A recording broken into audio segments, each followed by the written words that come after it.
माझ्या शहरातला कायदा सुव्यवस्था बिघडू आम्ही देणार नाही।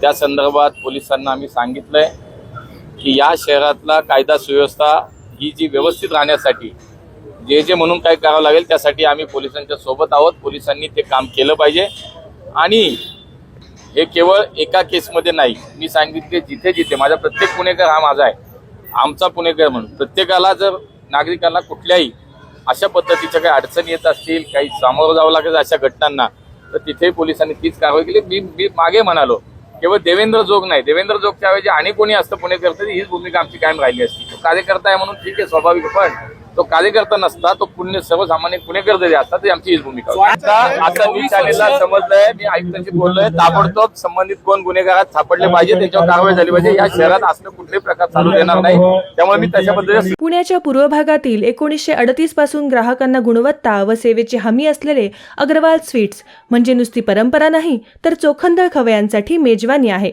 स्वर्गीय मुन्नालाल अग्रवाल यांच्या प्रदीर्घ वारसा सांभाळत अग्रवाल कुटुंबियांनी स्वीट्समध्ये ग्राहकांची गरज ओळखून अस्सल तुपातील पदार्थ आणि तत्पर सेवेचा वारसा जपत फूड क्षेत्रात नावलौकिक मिळवला आहे। हडपसर, गाडीतळ व आकाशवाणी रविदर्शन येथील अग्रवाल स्वीट्सच्या शाखेला नक्की भेट